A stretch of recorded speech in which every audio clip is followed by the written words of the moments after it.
Hey there, Ryan Reynolds here. It's a new year, and you know what that means. No, not the diet. Resolutions. A way for us all to try and do a little bit better than we did last year. And my resolution, unlike big wireless, is to not be a raging and raise the price of wireless on you every chance I get. Give it a try at mintmobile.com/switch. $45 upfront payment required, equivalent to $15 per month. New customers on first 3-month plan only. Taxes and fees extra. Speed slower above 40 gigabytes on unlimited. See mintmobile.com for details. Blog Talk Radio.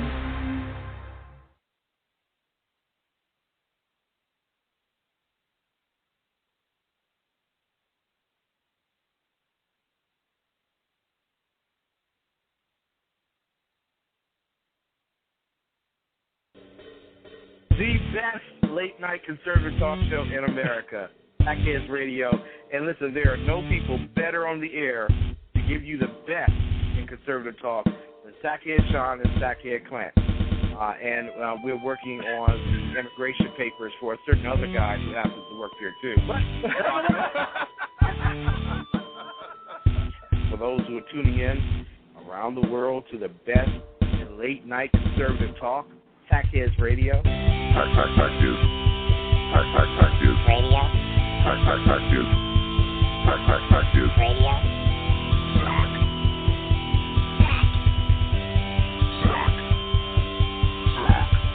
The best late-night conservative talk show in America. In America. In America. And in this web was a large, I'm pretty sure it was the biggest spider I've ever seen.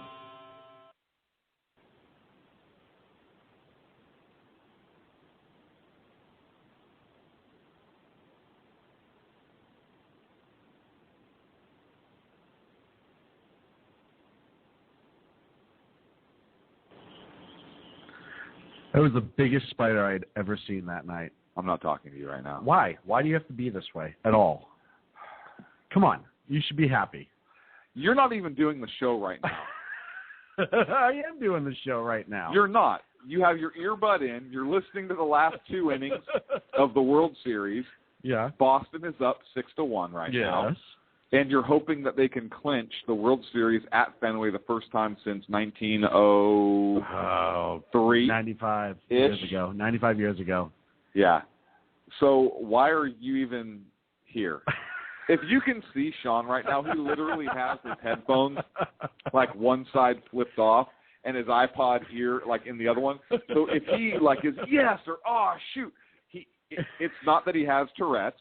No offense to anybody with Tourette's, Ken. But I do not have it. But he does not have it. And sorry, Rooster. And nor is he senile. He's actually that's actually arguable. I could the World Series. I would give that to you that you could argue that, but I might be going a little more senile as time goes on. See, your phrases right now are all disjointed. They're not making any sense because you're listening to a baseball game. I am listening to a baseball game, and I'm sorry. And I know we have a ton to talk about tonight. No, I don't blame you. If it was Oakland in the playoffs, I wouldn't even be here. So the fact that you are seated in that chair right now, I give you major, major props, especially when we're talking about Game 6 when they literally could be 6 outs away from clinching. Unless 3 outs now. They're coming up bottom of the 8th. Yeah, deep breaths. Deep breaths, kids. Deep breaths. Could be 1 inning away. Don't remind me. So we have so much to get to tonight. Sebelius. Hopefully we don't have to talk about blown World Series games. Right. I would actually just slam the door and leave. I would leave the show. Sorry, folks. I appreciate you guys checking in with us, but you know what? I would get right out. Sebelius testified today. Obamacare is a mess. We have Agenda 17 to get to tonight. We do have Agenda 17 to get to tonight. Let's see what else is on the board. World Series, we already started with that. Yep. We're going to go through the list of what Obama doesn't know. Yes, we are. And, our usual fun and excitement that we bring every single week, except for last week, of conservative fury. Right. To the good people. Fury. To the good people of America. And next week we have been gone a lot. We have. Next week I will be gone. However, I will be down in Los Angeles. Yep, you'll be calling in on so assignment. I'll be calling in and doing the show from the LA area. Absolutely. So you just look like a kid that got caught with your hand in the cookie jar. So this is what so I'm looking at my screens. Okay, we're in the silo. I got to paint the picture here. And he seems, it's kind of like when kids are too quiet, right? Sean was a little too quiet. Usually he's fidgeting in his chair or munching a cookie or something. I'm usually running around like a chicken with its head cut off doing before the show. Stuff. And I did do stuff today. And so it's quiet over there, so I have to look. And as soon as I make eye contact with him, he rips the earbud from his ear.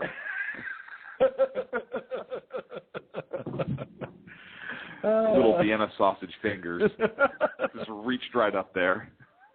I'll tell you, this is a big deal to me. You know that, and I apologize. I'm going to try to keep it together as much as I can. I make zero promises. Look, I get it. You may have to carry 5 out to the show. How you doing, my friend? I'm doing well. I didn't know if I was going to be here on time, and I'm certainly glad you actually made it. Yes, I was down in Fresno, California. There's nothing in Fresno, California, but I was there for some strange reason. I was born there. And like I said, nothing in Fresno. Sacco, listen, stop with the lies. We all know you weren't born there. We all know. It's still questionable. Where's your birth certificate? Listen, we're going to start a sackhead birther conspiracy right here. Bulldog birth certificate. So I literally just got into the studio, 5 minutes ago? Before the show started. So I'm still settling down. Taking a breath. He did run out of jet fuel on the way. He had a coat back here. Yeah. Nice try. So many wonderful, amazing things happen. I know, it has been amazing. Obamacare rollout has been outstanding. It's been very smooth. The president's upheld his promise because he's the dictator in chief. Right. And so when he says everybody can keep their insurance, he should be able to say that and it be true because the companies are not private, and so they can't dump. Oh, wait, the companies are private, and they can. And then they also had to adjust all of the programs. Listen, the rollout's going great. So he's completely kept his word on things, and Medicare enrollments aren't up, which is good because that would mean that means that people are actually paying into the program, which means it's actually going to work longer. What did you say? Medicaid is up extensively. No, it can't be because if Medicaid is up a significant amount, then there's not going to be money in the pool to pay for. A majority of the signups recently, early reports, because, as Sabila said today, we can't get the exact numbers to middle of November. Weird. No. Didn't that other? I'm going to use a term that's going to infuriate some people, but Rooster is going to give me props for it. Ready? That one broad testified that she had the numbers, but she didn't want to give them out, right? Well, Dave's Killer Bread is ready to rock your January reset with killer taste, killer nutrition, and a chance to win a VIP concert prize pack. Text RESET to 73876 to enter. No purchase necessary. Visit daveskillerbread.com/reset for details. What you're hearing is Hardie Fiber Cement Siding living up to its reputation as the siding that helps resist weather damage, no matter what Mother Nature throws its way. James Hardie knows how important a reputation is, especially when you're a home builder. That's why Hardie products withstand the elements better than wood-based siding, with styles to match their strength. Because when home builders work with us, we deliver our best so they can look their best. Protect your reputation with exterior products by James Hardie. A decision was made. But we can't give them out yet. Now they're saying that broad said that. Now they're saying that broad may have not been right. Oh, okay. And that broad may have been like.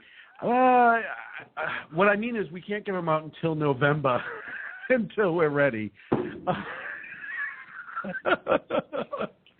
then this other broad testified today. I'm just going to search the hashtag War on Women on Twitter now and make sure that we're not trending because we're totally kidding. Oh, no, I bet we're trending right now.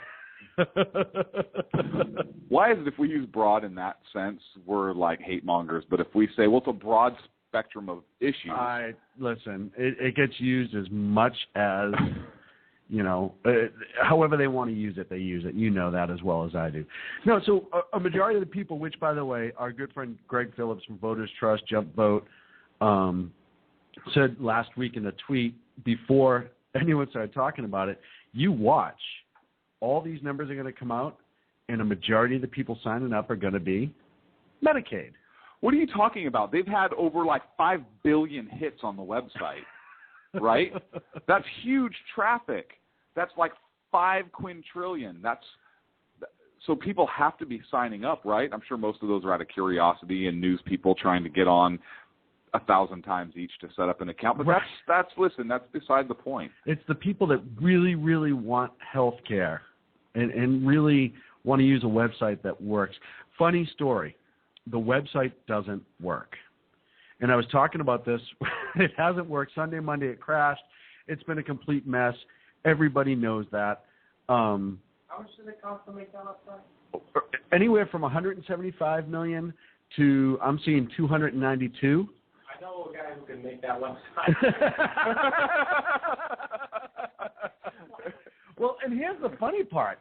There are reports flying around. I haven't confirmed. I know some people said it has been confirmed, but I haven't been confirmed yet, that friends of Michelle Obama that she went to school with is part of the CGI company that's doing the website. That's weird. So this one of the broads that runs CGI, the company that does the website. Hang on. The password today is broads. The password is broads.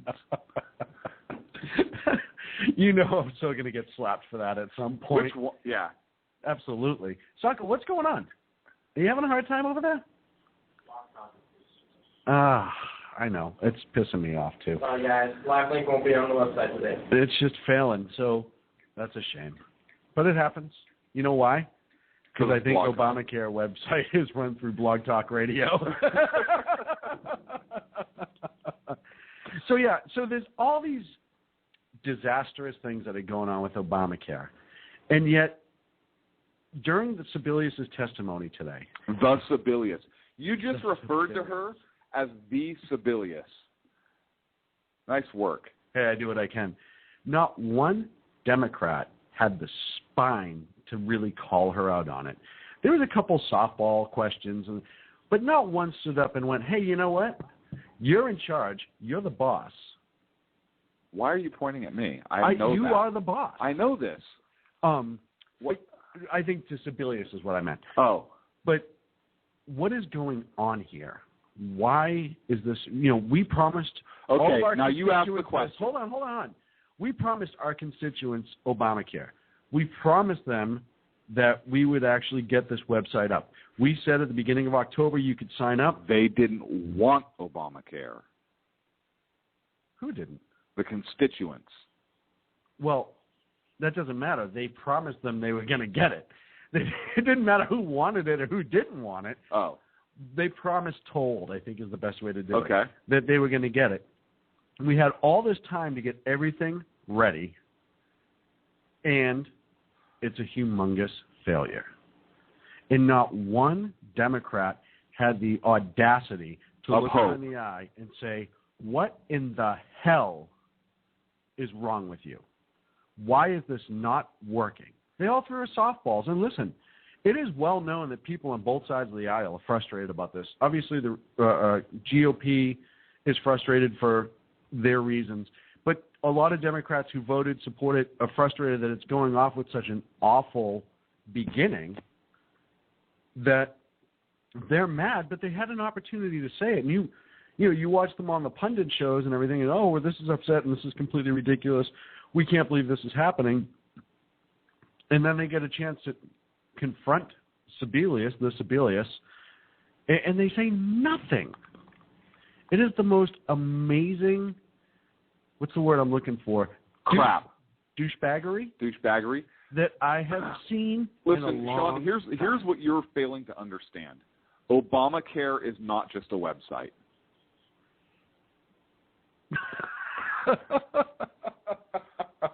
That's their new talking point. Obamacare is not just a website. No, you jackasses. That's how you have to access it. Right, because if you try by phone, there's like a 3-day wait. Right, and you become a victim of ID theft. Right. Which maybe, by the way, explains why Experian is one of those experts that the government called on to roll this thing out, right? Yes. Because you're going to need a credit agency to protect you and to help repair your credit when these parolees taking your phone call gets your personal information and uses it against you. I think we just solved a major question, and conservative outcry raised the question, why was Experian one of the experts called upon? And I think that's a valid reason. What do you think? I think you're 100% right. That is a valid reason. Listen, we know there's going to be fraud. We don't want to be called on the carpet. We're going to need, in addition to Obamacare, we're going to need a credit agency to help repair people's credits after they get victimized by the people that we hire. So we might as well have Experian on board before it So actually we're just going to get them on board, right? We're going to have a whole bunch of ex-cons running the or current cons. Listen, cheap labor, right? You might as well have prisoners. You might as well have them do it. They have rights too. First of all, it teaches them a skill, right? It does teach them a skill, and it's a lot nicer than chain gangs. Way, way, way nicer. So, dude, that would be so great. You knock on the door and you open it, and there's a guy in an orange jumpsuit there. And I always picture it like the old style warden style guard standing behind him with the shotgun and the mirrored sunglasses and ask him the question, boy. Hi, I'm here from the federal government. May I come into your home and sign you up for Obamacare? Can you just imagine? It's like a bad Saturday Night Live skit. No, see here, this is on Saturday Night Live this week. Joe Montana here. In my football days, I knew the importance of a strong defense. Now I'm sharing how you can help defend your health against pneumococcal pneumonia and invasive pneumococcal disease. Are you 50 or older like me? The CDC now recommends vaccination against pneumococcal disease. Even if you're healthy, your age puts you at increased risk and over 6 times greater risk of hospitalization with pneumococcal pneumonia than adults under 50. Schedule your appointment today at vaxassist.com. Sponsored by Pfizer. What you're hearing is Hardy Fiber Cement Siding living up to its reputation as the siding that helps resist weather damage, no matter what Mother Nature throws its way. James Hardy knows how important a reputation is, especially when you're a home builder. That's why Hardy products withstand the elements better than wood-based siding, with styles to match their strength. Because when home builders work with us, we deliver our best so they can look their best. Protect your reputation with exterior products by James Hardy. You know, we are trendsetters. Here's what I picture. I picture like a cell block, okay, and a phone bank in a cell block. But instead of like a wood shop or a metal shop, because that's like hard labor, right? Right. Instead of like breaking rocks in the yard, they have a phone room set up, and they have phones on the desk, and phone lines get transferred in, and you have a bunch of prisoners in orange jumpsuits with headsets on, right? Reading from a script. Good evening. Thank you for calling the Obamacare Health, what does it say? Line. Please tell me what you're wearing. My name. Can I smell you?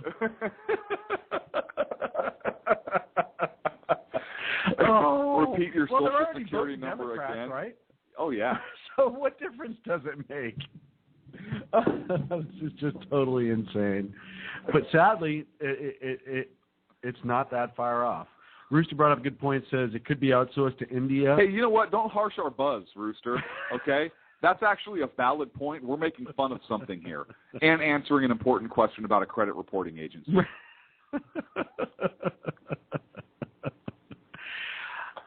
How's the game going? Top of the ninth. They're just about to start it. The Sox just need 3 outs to win. I'm trying so hard to be engaged for this segment. It's not even funny, folks. You want to take like a 15-minute break? No. I will. Do you want to? Are you going to be able to go if I walk away for 10, 15 minutes? Oh, sure. Yeah, I got this. All right. What? So you have to, this is one of the biggest rollouts from the federal government ever. It doesn't matter if it's the website or if it's not. This is one of the biggest rollouts from the word go. From the word Obamacare. From the word Obamacare. Back in 2010, they knew it was coming and starting. They had 3 years to prepare. They hire a website company that was fired by the Canadian government. Hey, these are our guys. We're going to nail it. We're going to hire the guys that screwed up so bad. They were fired by Canada, the nicest people on the face of the planet. Right, and then some broad to run it. And I'm going to get so much hate mail over this. By the way, I love getting hate mail. I should actually read some online one day. We try. I do have to give her credit in one respect. Okay. She did say today to the American people, quote, "You deserve better. I apologize. I'm accountable to you for fixing these problems." Look, I have to give her credit for that. No, I think she had to say that. Right. Especially after she said, well, I don't work for the people that are calling for my resignation. Oh, gosh. Yeah, that's another wonderful quote by Sebelius. Oh, I don't work for those people that call for my resignation. Hey, I got bad news for you there, sister. I have no idea who you think pays you, but guess what? Some of the people that are calling for your resignation pay you. You work for them. You work for the federal government, vis-a-vis, you work for the American people. So if this is her understanding of how government works, she never should have. It is. She's a progressive. She does think that's how government works. She believes that there is a ruling class. Absolutely. Okay? She doesn't believe in a government for the people. It'd be like somebody running for Senate. Okay? And a senator who should have a good, solid understanding of the Constitution and how it was written. It'd be like a senator being asked a question like about the 17th Amendment. Okay? And then completely blowing that question out of the water because they have absolutely no idea how our government was originally set up to be. I just drew a parallel there. And people that listen to Ken's show completely know what I'm talking about right now. But she honestly believes that's how government works. It's like when they say, well, you could keep your plan, but you know why you're getting dumped from your plan is because the plan wasn't good enough. It didn't provide. It didn't meet the mandates that we require that's right. better for you. Exactly. Yeah, but it's going to cost me way more money. My deductible's going up. My co-pay's going up. Or I liked the plan I was on. Okay, and that's kind of where we're going. I like the plan I was on. So she believes in that ruling class. She believes that she knows best. Her people know what's best for you, and we're doing it for your own good. But that you can't make a decision based upon yourself because you really don't know what's good for you. So we passed this law, and if your health insurance canceled you, it's due to the fact that your plan wasn't good enough. It's due to the fact that you didn't have adequate coverage. And it doesn't matter that you're a man and you don't need maternity insurance or insurance for childbirth. You don't need a plan that covers anything like that, but you get canceled. So I think that's where we are with Sebelius and with this class, and it just goes to show the mindset of the Democrats and the progressive movement. Sacco, what do you think on this? I mean, you're a younger man, and from your point of view, what do you think? I know you're not a big politician. He's a huge politician. Well, no. So here's my point of view on it. Did your health insurance get canceled? I need paternity leave, and I need my my women time at the. I need my women time. No. What it should be where you can pick your own health insurance for what you need, what covers you. You know, if I have problems with breathing, I should be able to go in and look at some health coverage plans and find one that suits me for the needs I'm looking for. Okay. Right. So individual choice is what you're saying. Yeah, I should have a choice, right? We're a free country, right? Well, yeah, supposedly. Well, but the government knows better, right? Doesn't the government know better what you need for your family? No. Yeah. Why not? They're the federal government. Okay.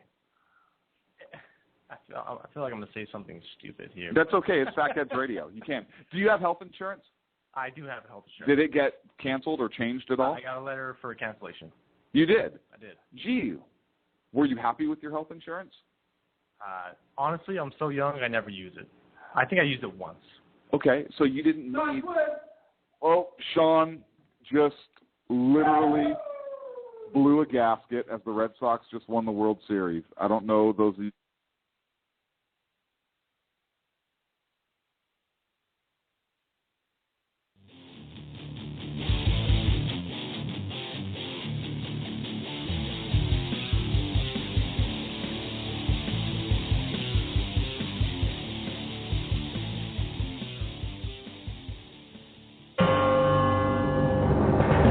Hello, I'm Lori, a student at Hillsdale College.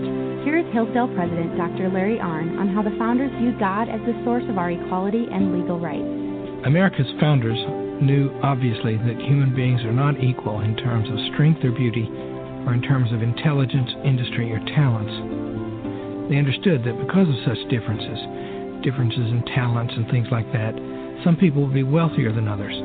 But human beings are equal, the founders believe, in their possession of natural rights, such as the rights to life, liberty, and property. Today, many Americans reject this equality of rights in order to pursue equality of conditions through redistribution, or spreading the wealth around, to use a famous formulation. This is destructive of liberty as the founders understood it. This Constitution Minute was brought to you by Hillsdale College. To join the national conversation on the Constitution, go to constitutionminute.org. Hey guys, it's Sean from Sackheads Radio. I know I've said it before. Check out our friends at conservativeoutcry.net, but I really mean it. If you want interesting and exciting political commentary and analysis, that is the place to get it. Different, always spot on, always truthful, never pulling a punch. conservativeoutcry.net. Tell Rooster to get Bulldog back on and that Sackheads Radio sent you. And also, coming soon, the Sackheads Radio Forum on conservativeoutcry.net. How you doing? John Grant here. When I'm not slaving over a hot microphone on the 405radio.com Saturdays at 10 a.m. Eastern, I check out Sean and Clint here at Sackheads Radio. We all appreciate the best political bloggers, writers, and commentators. We either get them on our shows or we make fun of them, as it should be. So check us out live Saturdays at 10 a.m. Eastern or forever on the podcasts on the 405radio.com. Hi, this is Sarah Marie Brenner. You know, we often talk on the Brenner Brief about the fact that there really needs to be an organization to help people at the local level who are interested in running for things like school boards, city council, and other local offices. Well, I think I finally have the solution for you, at least for you women out there. It's called Politigal Network, Politigal Network.com. Their website's going to be launching mid-August, but they're already on Twitter at PoliticalUSA. I encourage you to follow them and become a member. Their goal is to be the #1 resource for conservative women. So if you love freedom, liberty, the United States of America, and politics, check out PoliticalNetwork.com or Twitter at PoliticalUSA.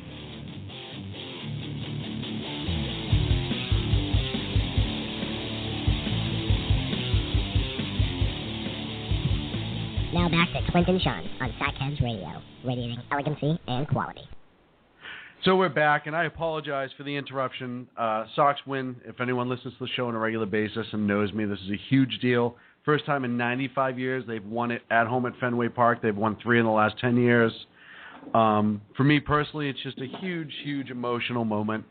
I know it's only sports to some people, but for me, that's my hometown, especially after the Boston Marathon bombings this year. The Red Sox were a very integral part of keeping that city together and recovering and spending a lot of time, effort, money, the players themselves and the organization, giving to the victims, helping recover.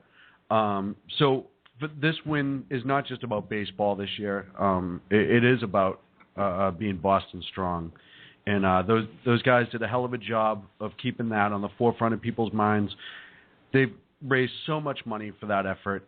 They really did that on top of playing 168, 72 games of baseball, whatever it turned out to be. So it is a big year for me emotionally on both sides of just winning the World Series, which is huge. I mean, let's face it, that's an enormous thing. It is. But compile that along with the bombings and what that team did for that city, my hometown. I congratulate them and my brothers and sisters back in Boston. So, absolutely, around the world. And it brings something else to mind also. Clearly there was a major traumatic event in Boston with the bombings, and the Red Sox then just happened to win the World Series. So clearly there needs to be an investigation as far as Major League Baseball and is it rigged. So, right. So congratulations on one hand. On the other hand, thank you very much for letting us dig in to investigate Major League Baseball. On another note, Oakland got shut out, obviously, or didn't get shut out, but got defeated by Detroit. I was at that Game 5. So since your team won the World Series, congratulations. Now get over it. Season's over, and let's get ready for next year. Absolutely. Go Oakland. Now let's get back to work. So thank you for everyone who's in the chat room right now. And we appreciate you being here. So before we went to break, and I completely just lost it with my insanity. No, you did, literally. I've never seen you do a cartwheel, nor did I know that you could actually move that way. That was impressive. Have I ever walked off the air mid-show to do anything else? We've been doing this, a year and a half now? No, I don't think so. I've never walked away from the microphone. Just saying. I don't think so. No, it was a big deal. I would do this. I completely get it. Congratulations, again, to your team in the city of Boston. I completely understand. Saka was talking about something before he was so rudely interrupted by your glee and joy. He was talking about how he received a letter from his company that canceled his health insurance. And in addition to that, I was talking to him on the break while you were outside screaming and giggling that like a little schoolgirl. Yeah, that his premiums also went up, and it went up only $50. But he was very happy with the insurance he had, and now it's been canceled, and now he has to pay $50 more a month, and his deductible is higher, which is a big deal. Now, he is fortunate in that he actually has another job for a very good company that absorbed some of that cost. And he was talking about that also, how grateful he is that his company was able to absorb Wait, some of that. you mean a big evil company? I didn't say it was a big evil company. No. A big evil company took the hit. He actually does work for a big evil company. Took the hit in absorbing more of a loss in order to keep their employees happy? Yes, took some of that hit. I'll tell you, what is this world coming to? But I wonder if anybody's going to lose their jobs to help absorb some of that. My company's pretty big. They won't. They would. I don't think they would. They wouldn't. So they're going to absorb it. So they're just honestly just going to be a stand-up company. Look, big take business is evil, okay? Hey, I am in the same boat. I got the letter this week as well, or 2 weeks ago. I've gotten the follow-up letter. I'm looking at about 30% more. Let me rephrase that. My plan that I was very happy with, I was only paying about $50 a week for. Low co-payments, low deductible. I actually very much enjoyed my plan. And I got the letter, and it looks like it's going to go up about 30% more. And my deductible is going to go through the roof, almost double, as well as my copay, etc. My company is not large enough where they will be able to absorb the costs. And I am one of those people I think in California it was like 250,000 people that have lost their coverage as a result of Obamacare. And contrary to what the Carney and all those folks saying, well, that's the company's choice. That's the healthcare company's choice. Before we went to break and I lost it, we said, well, wait a minute. You've put this mandate now on these healthcare companies that they have to maintain a certain level of standard that is obviously the level of standard I was getting before was great. So the fact that they've no, it wasn't great, Sean, and that's your problem right there. Your coverage before was crap, okay? And the government knows better. And we talked about this while you were off celebrating and giggling. Right, the government always knows better. It's the federal government. How does it not know what's best for you and your family, especially since they listen to all your phone calls. Well, the funny part is with the increased cost for my family for health care now, which is significant. Mm-hmm. Like I said, it's 30% more than what I'm paying. The reality is I am going to slip from middle class lower because of the money now that I'll have to fork over for health care. So this hero of middle class that he calls himself, this champion of the little guy, just screwed me and dropped me a class. Middle class isn't the little guy, right? Well, now it's not. It used to be the little guy. The little guy would be the poor, right? And so you have to kind of screw the middle class are the haves. Right. You have to, if you want to redistribute that wealth and opportunity and make it a very even playing field, which has worked everywhere else that's been tried in the world, you have to screw the upper and middle class. Well, and we talked earlier. Because is it easier to bring standard of living? Is it easier to bring those that are down up? Is it easier to raise that, or is it easier, more efficient to lower the standard for those that have? It's easier to lower the standard for those that have, to take away and give to the poor. You can't redistribute wealth by bringing everybody up, because then what happens? Prices go up. I mean, it's not truly even, right? Right.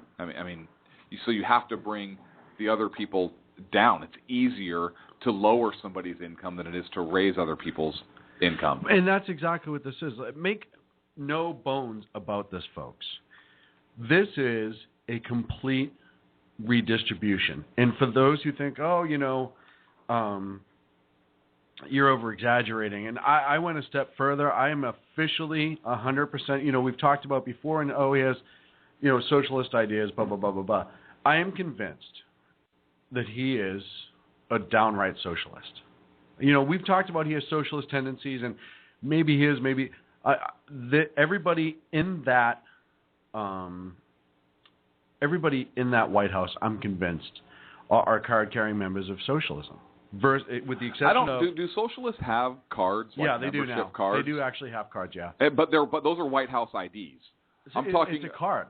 Oh, okay, I see what you're saying. It doesn't matter. It was a great article, and we linked it on ours from our friend Big Mouth Patriot on Twitter, and Mr. E, who's been on the show once or twice, talking about how socialism now has just been renamed progressivism and liberalism. We've talked about that before on the show. But that's all it is.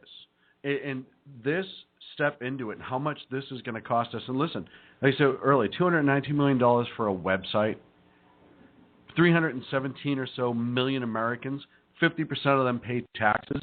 You do the math. We paid for that website. That's only a couple bucks per person. 50% that's not paying anything.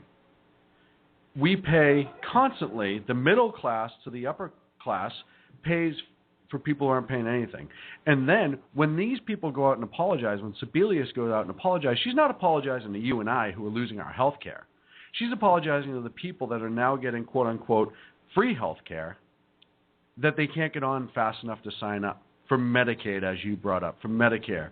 I'm sure there are some people that might actually take the actual programs that are being offered, the bronze, the silver, all that. But they're interviewing these Democrats now who are trying to get these plans, who they were like, oh, this is going to be great. I'm going to sign. Did you sign up for Obamacare? Yeah, I finally signed up. It's going to cost me way more money than I can afford. And I thought this was supposed to make health care cheaper, and it's not. So it's right there, folks. This is, and we are going to the single-payer system eventually. And part of me, as much as I hate being conspiracy theorist, if the program is not dismantled or defunded, exactly, we will. Part of me feels like it's almost such a debacle, and they're going to find every way they can to make. Listen, they're making the insurance company bad guys for people like me and Sacco who lose our insurance. They're doing that intentionally. I don't think people see them as the bad guys. I really believe people are angry and pissed off at the government for making this happen. I mean, this is such a huge issue, such a hot button issue, and even the media that has been Obama's ally has really covered his rear on a lot of these issues, a lot of these scandals, a lot of these mess ups, whatever you want to call them. they are calling him out on this stuff too.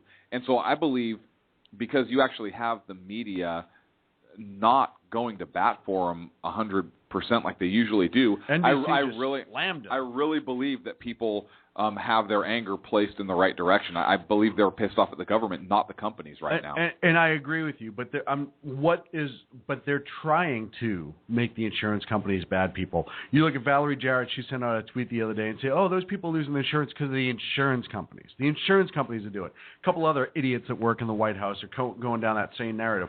They're trying to push that narrative. Of course, they are. They're losing their insurance because that coverage wasn't good enough. They were junk plans. Right. They were selling you like eyeball insurance and calling it health insurance because it has something to do with your body or something ridiculous. That's their narrative, as ridiculous as that sounds. No, it's a complete smokescreen, and that's the problem we have right now. Is in general, it's a complete smokescreen, but people are starting to catch on. And they're catching on in a major way. They're saying, well, wait a minute. Stop. This is your website that's crashing. This is your program that's causing us a lot more money. This is your program that's being run by criminals. Blah, blah, blah, blah, blah. And the government's trying, but their lies are starting to fall in upon themselves. I'm going to play a clip here real quick. It's 33 seconds of the president making some pretty serious promise, and this is through the last couple of years about health care. We will keep this promise to the American people. If you like your doctor, you will be able to keep your doctor, period. If you like your doctor, you keep your doctor. If you like your current insurance, you keep that insurance. If you've got health insurance, you like your doctor, you like your plan, you can keep your doctor, you can keep your plan. Nobody is talking about taking that away from you. If you like your doctor, you can keep your doctor. If you like your health care plan, you can keep your health care plan. And that same... So, all right, what you don't realize is that the health plan he was talking about is called You Can Keep Your Doctor, period. That was actually the name of the health plan. It didn't make it to the website, but that's what they were calling it at the time. It's all BS. They knew it was BS. 2010, there was a report released that they knew between 45 and I want to say 67% of the American people would lose their existing health care. This is back in 2010. That was part of the NBC News report that slammed Obama on this. They pulled out funny thing, they threw out this great report, and it was actually done really well. And then that night it mysteriously disappeared from NBC's website. And they said, we're having technical difficulties because somebody from the White House went, hey, what are you doing? They put it back up a few hours later and removed some key portions of it that left that out. But that was the accepted norm, 40 to 67%. I have it here somewhere. Well, that study just came out, of New York State, where they said, I believe it was, 44% of doctors said they will not be participating in Obamacare. Right, 10%.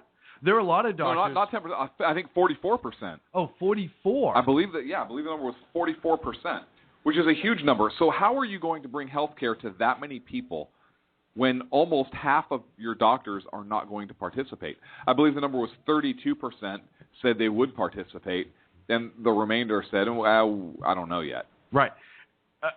And Mary brought up a good point in the chat room. Said out of all those numbers of people losing it, that 40 to 67% of people losing their insurance, 10% are getting it. Well, that's a really good offset. There's about 37% different of people like me that are getting screwed and everybody else out there that's getting screwed. The other thing is people are going to go to the doctors more. And listen, folks, whether you like it or not, a lot of the people that are signing up for this, that it's going to save them and all this other stuff, they're either signing up for Medicaid or they already get state or federal assistance. That's the mind blower. That's something I think a lot of people overlook. The people that couldn't afford our Cadillac plans, as they like to call it on us to make it sound big and rich and like we're some super important people, right? Because we have health care. They were already on a state or federal program, sometimes both. So they already had health care. It wasn't like, I love the fact that you picture these people who, if you listen to the Democrats, there are these people in like third world countries lying out in the street just dying of illness because no doctor would ever see them. No medical service would ever see them. They can't just walk into a healthcare place, a hospital or anything of the sort, a clinic, and be treated. I get bad news for you. If you walk into a hospital and say, hey, I'm sick, they have to treat you. Now, it may cost you more in the end. A lot of times it gets written off by the hospitals or the government will repay, but still get treatment. And I have the figures, that the State Medical Society queried New York doctors, and of the doctors queried, only 23% said that they are accepting patients who've enrolled in Obamacare exchanges. 23%. I thought it was 33%. I think I said, and then the 33% haven't decided, and the remainder said no. That's a big deal. What if that happens on a national level? And I believe you're going to see those numbers. You can't have that. You can't lose that percentage of doctors from this plan and maintain quality care. And that's just one state. Right. And that's my point. Yeah, it's going to be interesting to see, like, California, that has a lot of doctors, a lot of big medical facilities. California is actually one of the states that set up its own exchange and is running it. I don't know. I mean, I don't know how many people have signed up in the California exchange, but I'm not aware of the California website having issues. Yeah, but California is still Obamacare at the end of the day. It is. It absolutely is. And then, so how many people are going to sign up? But I'm talking about the website. And that was one of the key things that was brought up in Congress today. Some of the Democrats were trying to make the point, well, if these states would have set up their own websites, we wouldn't have had to, and they would be working like California and a couple other states that were mentioned. Well, you know what? Massachusetts, Vermont. See, why should the states have to spend money to set up a website or to run a website when you're the one imposing the law? And this is why, this is why I'm going to come back to the 17th Amendment again. I'm like a broken record, but that's okay. This is exactly why. If the senators were chosen by the states, like they were set up to be representing state interests, protection. The states would be protected from this crap. Right. But we all know that was changed intentionally. And listen, the states that did that set it up, and part of me, like, I think Nevada has their own, a couple overall conservative states. But I think a lot of them that took it, that set it up on their own, did it for a reason of, listen, it's going to be a train wreck. We might as well try to control as much of the train wreck as we can. I don't think California thought it was going to be a train wreck. I'm not talking about, I'm talking about the more conservative states that happened. And I think it's one of those things of, we can help negate this train wreck that they've jammed down our throats. We don't have a choice on it. We have to do it. And there are other people saying, well, our states didn't do the exchange sites, and we're not gonna. They're not enrolled in this, and they're not taking part of that, and we've opted out. But you're still paying for it. It comes from the federal tax. So all those states that think that they're going to save themselves some money by not signing up, you had the states had the options to opt out of certain aspects of it, etc. But the money's coming from federal, so you're still paying for it. Yeah, but the states have to run a certain portion of it, right? I mean, they're going to have some state funds go to this. I mean, you can't help it. In California, for example, the headquarters for this is a state agency. Oh, it's a state agency. Yeah, so absolutely. You have state funds that are being used for some of this, and even if the federal government reimburses those funds for 2 years, 3 years, whatever it is, eventually at some point the states are going to incur this cost. Well, they're hoping it will be on a single payer system before they have to incur those costs. In addition to electric bills and so forth, who pays the employees' salaries? Mm-hmm. Are they state employees or are they federal employees? Are the states being reimbursed for that? What happens if there is a fire at this facility? Who reimburses the fire department for that? Does the city or the county eat those costs? What about if there's a law enforcement issue? Does the state police handle that? Do they eat the costs, or does the local police department? I mean, it affects other jurisdictions other than just federal. What is the FBI going to respond to a law enforcement call there? No. No, but you know what? They may. Oh, you look cute in No, your you tie. know who's Go going to home. show up? The IRS. IRS agents should show up and deal with it, right? Because at the end of the day, they're the ones who have total control over over most of Obamacare. Health and Human Services and IRS. So maybe the IRS SWAT teams will show up and handle it. Ooh, so if there's a workplace violence issue there, like a fight or something like that, somebody gets hurt in there, and 2 people fighting over the microwave. Right, and the IRS has to come and handle that particular amazing incident. Is this the IRS? Yeah, no, I don't want to do my taxes. There's a fight. No, inside the state agency that runs. Hello? They hung up on me. Is this your guys' deal? How do I dispatch an agent? Do you guys have uniforms or something?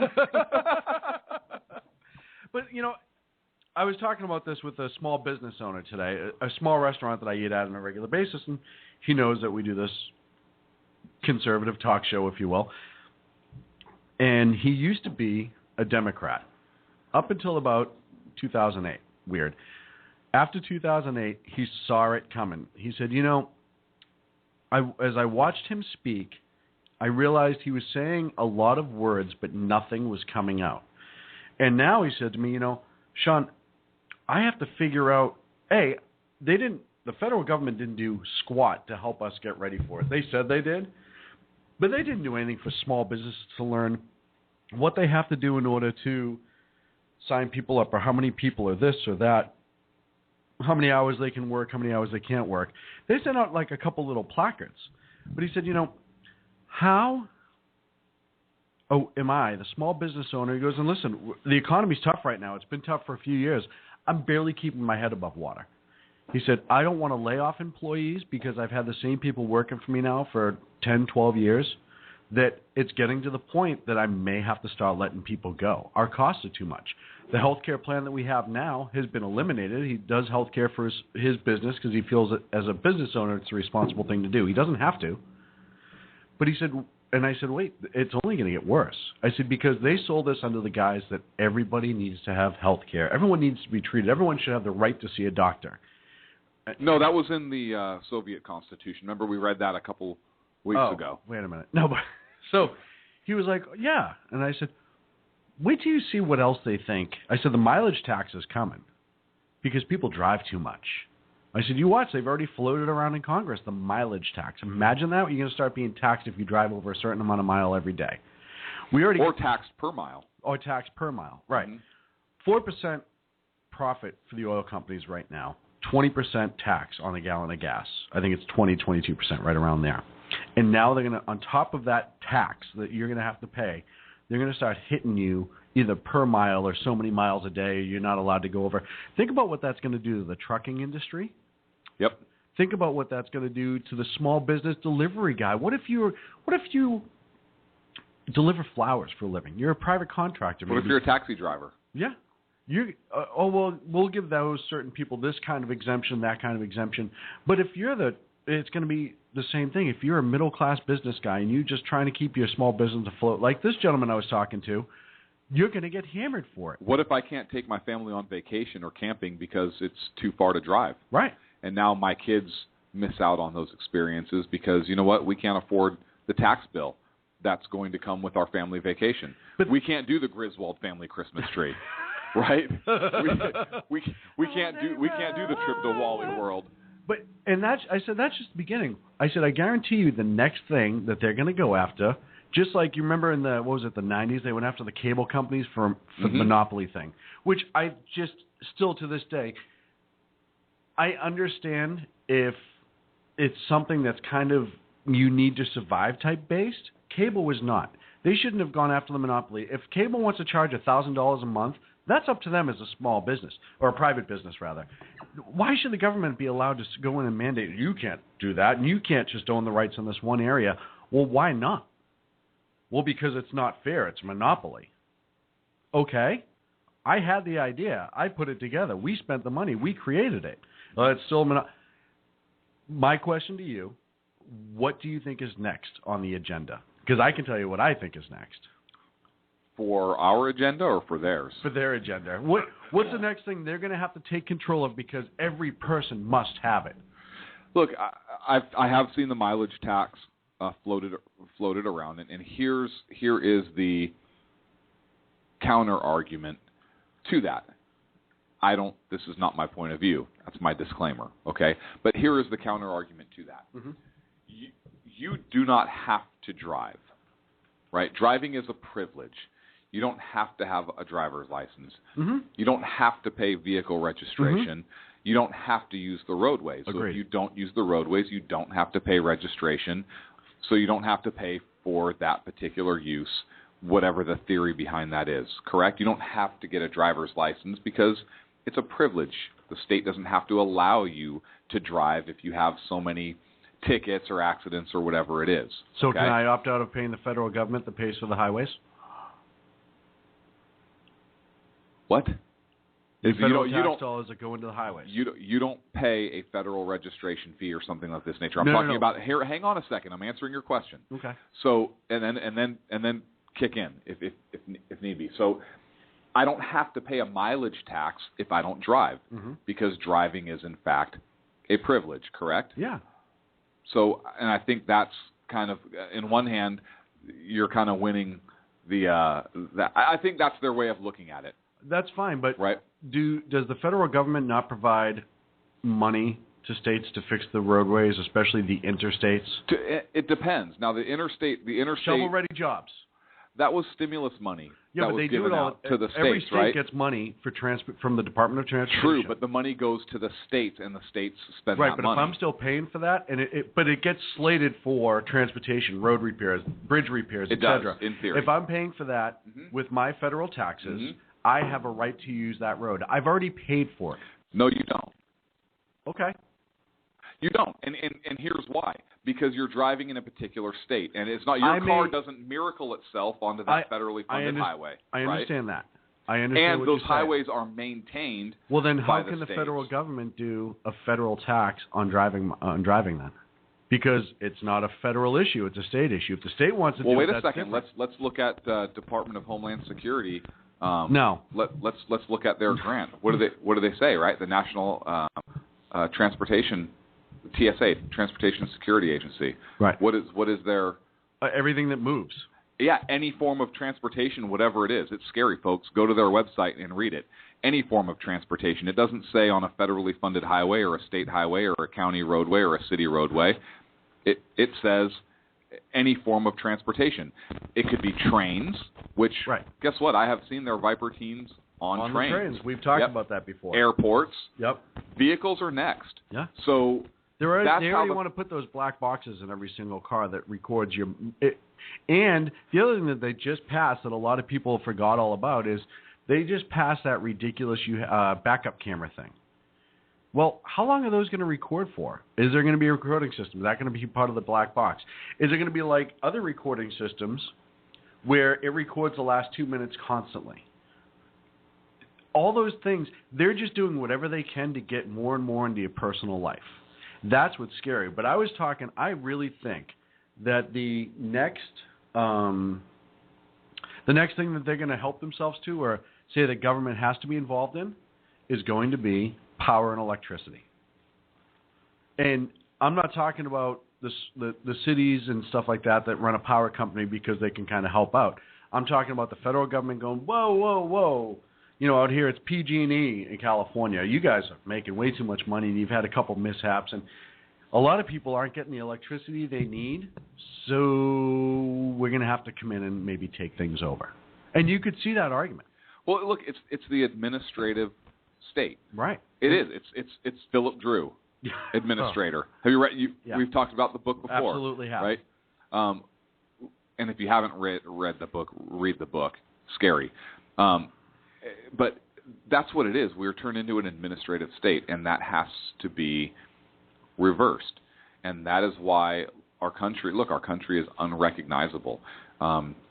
Even it's amazing what judges and attorneys and so forth are learning now.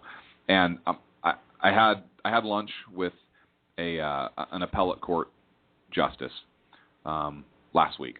And I'm not going to say the justice's name right now because he didn't give me permission. He didn't give me permission to throw him under the bus because he actually made a couple comments that were interesting. But I had the pleasure of talking with him, and the subject of natural law came up. Mm-hmm. And he stopped, and I brought it up, and he stopped and he looked at me, and he said, nobody talks about natural law anymore. You know, what have you read? That's the problem. Yeah. And so it started this conversation about natural law, and he told me that they don't study natural law in law schools. They don't study it. And so his colleagues, and he's talking about judges, right? His colleagues don't have an understanding of natural law, and without that understanding, they don't understand the foundations of our Constitution, so they only study case law and these are Ivy League schools that they've gone to, and so now we have even a legal system that allows this administrative state and these unconstitutional rulings to be made. But that is scary to me, but that's why we have the federal government that is as big and bloated and overpowering as it is. We have judges, appellate court judges, Supreme Court judges that, and I'm talking at the state level, but it's true in all walks of life, and he knows a lot of them. But eventually they go beyond the state level, or Yeah, some of them do. yeah, I mean, it's not just the state level. And look, a state appellate judge is a big deal. You have your local courts, your county courts or whatnot, a state appellate court judge, and then a state Supreme Court, and then a federal appellate, and then your federal Supreme Court. So it's not like you're a municipal judge or something of that nature. But he's talking about it. And it struck me, that's a big deal that they don't study this stuff. They don't know that. And these are the people that are making the decisions. And these are the ones that are legislating from the bench. But you're also missing, right? This starts well beyond law school. This starts in our schools. Of course it does. Every day now. Of course it does. We've talked about that. Now with this Common Core curriculum or whatever crap the federal government's trying to pull now. But this is why our country is what it is now. But we're up against a break, and fortunately, we have a plan. We have a plan an agenda, to help negate this. Agenda 17 to take our country back. I am looking forward to this. You're going to lay this out, and people's minds are going to be like exploding. We'll be back in 3 here on the Sackheads Radio Show. 347-205-9399. You can call in and talk to the beautiful Jessica, who's screening for us tonight.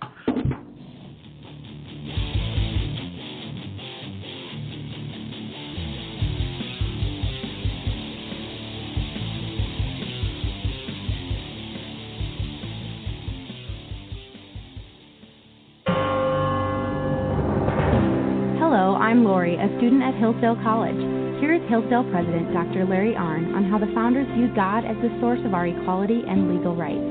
America's founders knew, obviously, that human beings are not equal in terms of strength or beauty, or in terms of intelligence, industry, or talents. They understood that because of such differences in talents and things like that, some people would be wealthier than others. But human beings are equal, the founders believe, in their possession of natural rights, such as the rights to life, liberty, and property. Today, many Americans reject this equality of rights in order to pursue equality of condition through redistribution, or spreading the wealth around, to use a famous formulation. This is destructive of liberty as the founders understood it. This Constitution Minute was brought to you by Hillsdale College. To join the national conversation on the Constitution, go to constitutionminute.org. Hey guys, it's Sean from Sackheads Radio. I know I've said it before. Check out our friends at conservativeoutcry.net, but I really mean it. If you want interesting and exciting political commentary and analysis, that is the place to get it. Different, always spot on, always truthful, never pulling a punch. conservativeoutcry.net. Tell Rooster to get Bulldog back on and that Sackheads Radio sent you. And also, coming soon, the Sackheads Radio Forum on conservativeoutcry.net. How you doing? John Grant here. When I'm not slaving over a hot microphone on the 405radio.com Saturdays at 10 a.m. Eastern, I check out Sean and Clint here at Sackheads Radio. We all appreciate the best political bloggers, writers, and commentators. We either get them on our shows or we make fun of them, as it should be. So check us out live Saturdays at 10 a.m. Eastern or forever on the podcasts on the 405radio.com. Hi, this is Sarah Marie Brenner. You know, we often talk on the Brenner Brief about the fact that there really needs to be an organization to help people at the local level who are interested in running for things like school board, city council, and other local offices. Well, I think I finally have the solution for you, at least for you women out there. It's called Politigal Network, Politigal Network.com. Their website's going to be launching mid-August, but they're already on Twitter at PolitigalUSA. I encourage you to follow them and become a member. Their goal is to be the #1 resource for conservative women. So if you love freedom, liberty, the United States of America, and politics, check out PolitigalNetwork.com or Twitter at PolitigalUSA.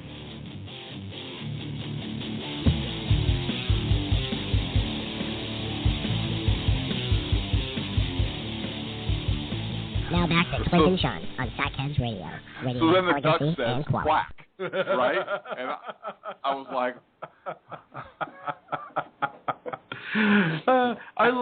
I love your little things just before you go on the air. For those, Clint does this to me on a regular basis, and it's a riot, but I can never tell whether or not he's serious. As the intro music's playing, Clint looks at me and goes, "I'm going to announce that we're going to steal the Constitution." What? I did not say that. Federal government. Sorry, it was Sacco. Get him. Yeah. So you brought up probably one of the most brilliant plans to me earlier this week, and we talked about it, and I thought about it, and we've gone back and forth quite a bit on how true conservatives... We even FaceTimed about it. Which was really weird because I was in the shower. Now, about how conservatives... I didn't think it was that weird. can start to take back the country... The Constitution. We just announced the Constitution. It. Right. In the sense of bringing it back to the right again. Making things a little bit more realistic. Getting away from these social agendas. Getting away from these socialist agendas. And I want you to lay it out, and then we will discuss. And I know Rooster will have a lot to say about this at some point tonight. So will Ken. And so will Ken. So I'm going to give you the floor. This may not be popular, but for those of you that don't know, I am a tactician, and this is a big deal. You should see him write a letter. It's pretty crazy. That's what tactician means. Wait, I'm going to look that up. It's right here on my shirt. So I think that the conservative movement, Tea Party, whatever you want to call it, I think the conservative movement needs to not focus as much on federal elections. Wait a minute, but the federal election is the most important. I'm reading by the script you gave me. Oh, I'm sorry. This is almost like a bad play. Look, you know how there's Cato? There is. We're Plato. There already was one, wrote some philosophy stuff. Anyways. No. Play-Doh, not Plato. See? My mind immediately I go towards. Look, I don't think the conservative movement needs to focus on federal elections, be it senatorial, especially presidential. Now, I'm not saying that those are not big deals, because they are to some degree. But the conservative movement it's a limited resource right now, okay? Mm-hmm. It's not a majority. What is it, about 10% of Congress, something of that nature, right? So there is not a lot that can be accomplished at the federal level, contrary to popular belief. There are some things that can be done, and some things that can be done with the Republican Party and so forth, alliances, whatever, okay? I think a better plan would be to focus on local elections, and specifically states. And here's why I say that. Nothing is going to change. There will not be major changes in Washington, D.C. at the federal level. Okay, the parties are too steeped in maintaining control of their power, both the Democrats and the Republicans. And true conservatives just don't have the numbers to upset that. Exactly. So since you're not going to get true change at the federal level, you are not going to get the federal government to ever repeal the 17th Amendment. Those senators, every single senator that's in there obviously has been elected by popular vote, right? We've moved more to a true democracy than a representative republic, and the states have zero representation right now at the federal level. At all. Which they are supposed to.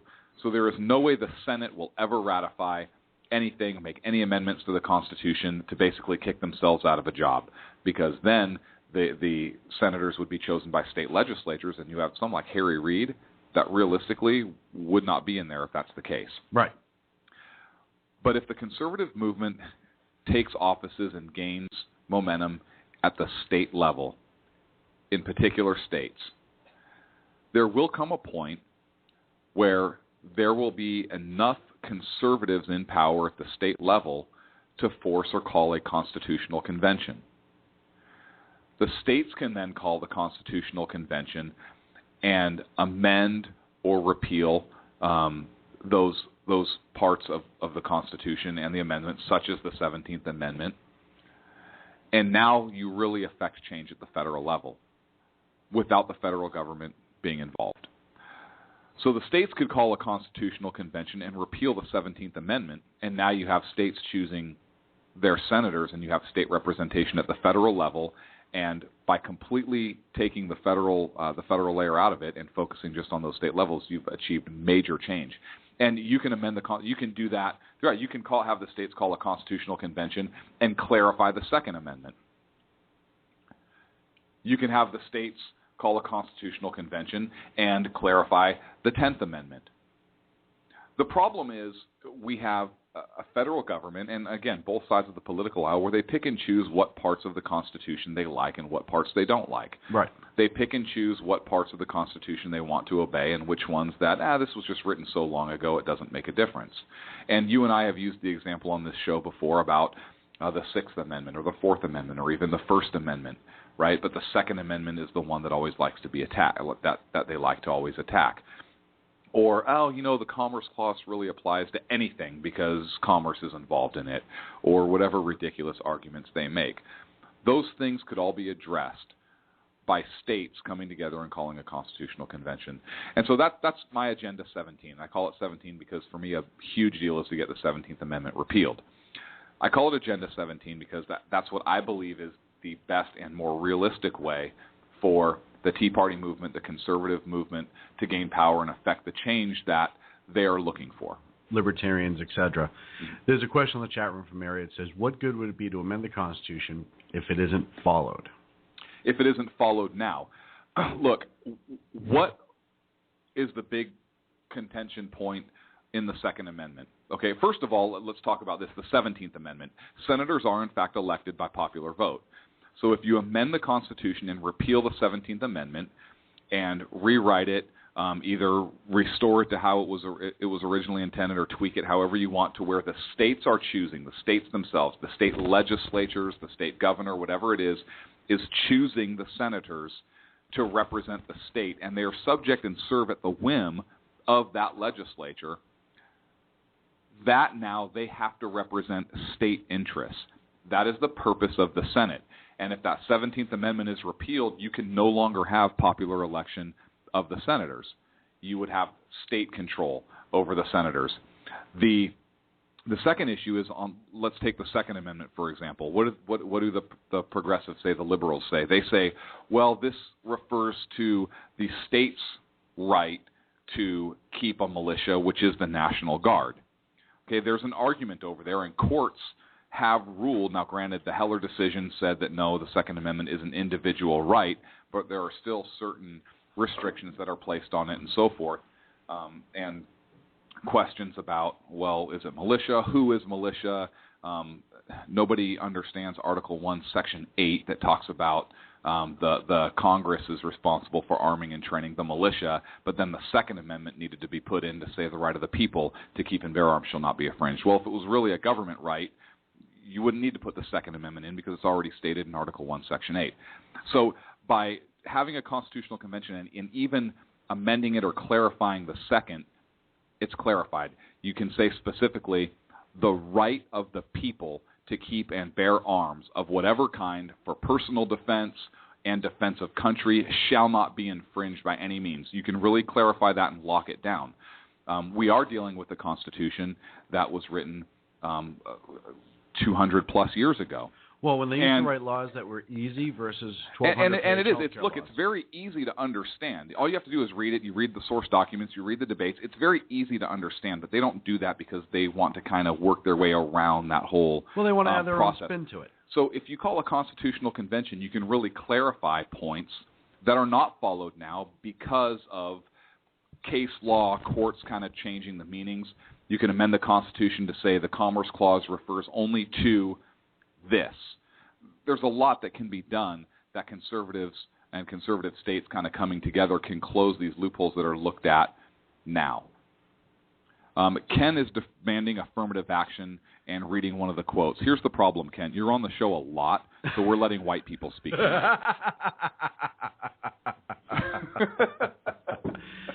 Well, and you know, and I'll tell you another thing that could be amended and put in is term limits for judges. Yeah. Term limits for Supreme Court justices. Mary in the chat room just brought up a great point. The Constitution is taken out of context as often as the Bible. And you're absolutely right. But people don't understand the Constitution because it is not studied, it is not learned in it's school. not taught. It's not taught. And when if it is taught, it's taught. Jinx. When it is taught, it's taught in a perverted fashion. Not like in a perverted like Rooster enjoys, but perverted. Means twisted. Right. Well, that's kind of the same thing. That's kind of the same thing. So it allows correction for those things, and it does so in a legal way, and it does so in a constitutional way, and that is what that is what good the amendments to the Constitution could be. Well, you know, first of all, when you told me about Agenda 17, I thought it was a brilliant idea. I thought it was a completely different look. I hadn't heard that yet, and I think it's a great way to start to restore balance in the Constitution. The other thing, too, is... not even balance in it, just restore the original intent of it. Well, I meant the balance in government as far as getting the 17th Amendment repealed and getting the states' rights once again represented. And it really would start in reining in this out-of-control federal government. It really would. Absolutely. And, you know, one of the first things that, you know, people thought of is why the 17th came up as the first time is, you know, there's corruption on the state level. Well, folks, we have so many anti-corruption laws now, and in the age of computers and Twitter and all this other stuff, it is becoming, and rightfully so, increasingly difficult to be corrupt. You look at Blagojevich and all those people that 25 years ago never would have came to light. I'm sorry, I had to take my earphone off. Did you say Obama? No, Blagojevich. Oh, okay. I'm sorry. And Obama. But 25 years ago, that would have been a blurb maybe somewhere in the corner of a paper, and then everyone would have forgot about it, and it wouldn't have gone anywhere. But you look at what this administration has happened to them. They've tried to do that little quick blurb or sidestep, as we play all the time, and look at everything that's come back to bite them. And still to this day, Benghazi, Fast and the Furious, NSA leaks, us spying on Germany, all that stuff is not forgotten anymore in the age of technology. So that would be much more bad. The people are that was an excuse. Now, granted, there was some corruption, right. but that was an excuse. But that because it was the progressives' agenda. They wanted to twist the Constitution. They wanted to change so it. They wanted use that to move as it. I understand that's an excuse. What I'm saying is to counteract that excuse, these are all the things that are in place now. You have citizen journalists that are not letting people step out of line, and they're doing a damn good job of it. There are a lot of citizen journalists on Twitter, friends of ours. You know, you have Ken, you have us, you have Rooster, you have Greg Phillips from Jump Vote and Voters Trust, all those folks. Look, even if you have corruption, they still which we still do on the federal level. Do. They still serve at the whim of the states, and the state has the right to bounce them. And they feel it. Yes, and they have to do what is in the best interest of their states. Right. Now, look, I'm not saying that it's going to be that they're guaranteed no corruption, because you might have some, especially out of Illinois. But what? And in California. But they will have. Look, do you really think that some of these ridiculous laws that are coming out, Obamacare, prime example, would have passed if the states were represented? 22 states brought lawsuit against Obamacare. Right. I guarantee you'd have in the 30s or 40s. It would not have passed. There's. Well, yeah, no, but I mean, right. Even if somehow they choked it through by a vote here and a vote there, the states that would join the lawsuit would be immensely more.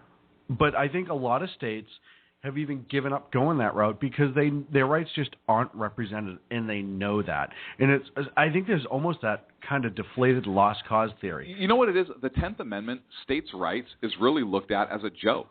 Yeah? No. I think the liberals use states' rights as a punchline at their little cocktail parties when they have their pinky out while they're sipping their champagne. Yeah. The rich white liberals that tell everyone else how to live. I agree. I absolutely agree. I believe the state rights have fallen by the way of the dodo until it comes time for gun control and things like that. Wait a second. Is Ann Coulter, I see a comment in the chat room about Ann Coulter. Yeah. Doesn't she have an Adam's apple? Is she a dude?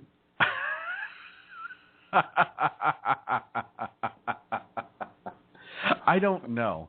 But I also think, too, that you take this idea and you go a step further, especially in a state like California. Let's take that, for example. California right now in their state government has a supermajority liberals. And I think that if you start making this argument, you would see, because I've talked to a lot of conservatives in California. They've given up on state government in California. So you've talked to 4 people. I've talked to all 8 of us. And I am included. Right. So it's because you're talking to me right now. Right. 2 other friends that call into the show regularly. No, but they have given up on voting on state and local level because there's no balance at all. How many conservatives have left California in the last 2 to 3 years? But I think if you take Agenda 17 a step further and you start getting conservatives, even if it's school board to start, even if it's a mayoral election, a city council, once people on a local level start seeing that conservative and that unafraid conservative who goes in front of that completely liberal school board or that completely liberal city council and says, no, this is not good enough for us. You cannot go so far left that it's socialism. It will spark more people to come out. It's like ivy. It is like ivy. It continues to grow. Progressivism is like cancer. Agenda 17 is like ivy. Right. And I really think so. And I think that needs to be done more. I think our friend over at Voters Trust, that's one of the things that they do quite well is state, local elections. They're really trying to get, because that's going to be the lifeblood to circumvent this out-of-control, bloated federal government. We need that strong state. And in order to get it on the state level, you have to get it on the local level. Did you say out of control and bloated? Yes. So the federal government is like Michael Moore. Or, okay, I was going to go with Chris Matthews. See, we have to get together on our insults. We're at ideological war with both, so I think we're okay. Hey, I don't even know if you saw it, but even Chris Matthews questioned something about the president this week. I don't even know what it was, but just the fact that he questioned it kind of tells you how screwed up everything is going right now in government. That's bad. When the guy who got the thrill up his leg. That was it. I was going to say something else. From the president back in 2008. And now he, who has done nothing but bolster this guy, and oh my God, he's the savior, he's the Lord himself, he's going to save us, he can walk on water, he helped me stop drinking, all the other stuff that drunk likes to say. He's actually starting to question it. So it's there. There's enough spark, and I think there are enough people. Listen, they're pushing more people to the Conservative Party than they're gaining. I don't know that they're pushing them conservative. I think that they are pushing them away from this particular administration. They still have their ideals. They still believe in some utopian society where everybody's equal in the equal playing field and all that other good stuff. But I don't think that they're pushing them conservative. But I think that conservatives can absolutely affect and take state elections. I'm talking state gubernatorial elections and legislative elections, absolutely. And that's going to be key when the conservatives actually control those states, especially the red states, and can now call a constitutional convention. And you don't have these huge pockets of population in Los Angeles, San Francisco, New York that can't just control it. Absolutely. Because you have states. No, what? So that's the long and short of it. I think it's a great idea. I think one of the things too, and I say this on Twitter a lot. I say this when I talk to people. It's time to get involved. If you really, and I hate to sound like an ad right now, But this is our country. This is your children's country. This is your children's country, et cetera, et cetera. If you want the future for them, if you're a parent who's working hard for your kids, or you just believe that this country needs to remain as awesome as it once was, it needs to get back to that, you have to really start getting into it. You have to start getting involved. You have to be political. You have to, I know people all the time like, I hate politics. I'm like, yeah, that's what mainstream media has done to you. They've made you hate politics, and that way it's a drive-by. So listen to Sackheads because we will make you fall in love with it. This wasn't a commercial. Again. Oh, I thought that's where you were. No, this isn't a commercial. I apologize. I'm not even going to tell people how to get involved other than to follow us on Twitter at Sackheads. What I'm saying is, no, but that's one of the things that I think has happened on a federal level with mainstream media is they've gotten people so sick of politics, they check out until it's voter season. They see commercials, and almost like what happened with President 2008. Oh, he seems like a nice enough guy, and he's different, and I think he's going to be better. And then all of a sudden they go and they're like, vote for Obama. And then all of a sudden it's like, hey, look, we have socialized health care. Ooh, that's not what I wanted. Well, it's what you're stuck with. And you know what? We do something different. We really hate Congress. They're horrible. They all need to be thrown out. Hey, who do we usually vote for? Oh, yeah, that name sounds familiar. Right. And that's the problem we're at. And I think this sort of thing, I think your idea for Agenda 17 will spark people back into taking control of their government and remind people that the government does work for you. Hey, listen, the federal government, as far as I'm concerned, should be a little more subservient to states.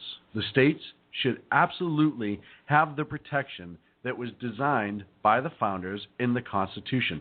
There is a reason for that. It is a balance of power.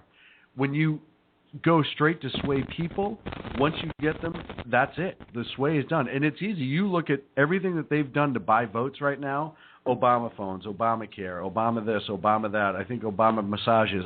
They're doing everything. You could at one time donate to the Obama campaign in lieu of wedding gifts, and it was asked. Remember we played that a year? Absolutely. Things like that. I want to respond to something that came up in the chat room, and it's Mary again, so this is going to be 3 for you, Mary, and 0 for Ken. America, the comment is America wasn't exceptional because of the terrain, but because of the people. I agree 100%. But it says, so we are not exceptional any longer. And I have to disagree with that because of this. We have people in this country that truly yearn for liberty because we as a people have had a true taste for it, where other countries in the world have not. And so we have some people, and I think the movement is starting to spread, but that truly thirst for knowledge, and not knowledge in general, but knowledge about liberty and freedom and what it really means to be a free people, and can we govern ourselves. And I think that's why the Tea Party movement and the conservative movement has really taken hold and is starting to grow. I don't think you have in a lot of other countries people that sit down and read on their own and will get a better education on their own than they will in the university systems, which is sad.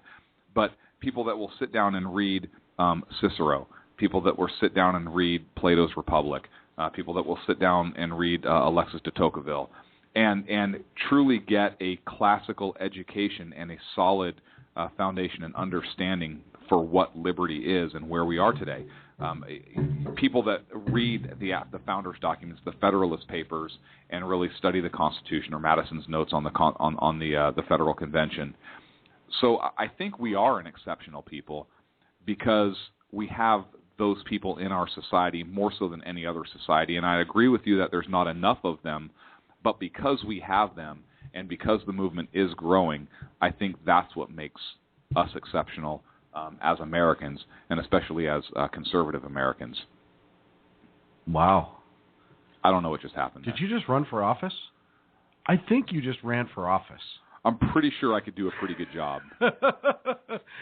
You can't get it worse. You know what? I'm going to take a break on that. I cannot follow up with anything intelligent. I wouldn't dare try. So we're going to be back in a minute, 3 minutes to be exact, here on the Sackheads Radio Show. Well done.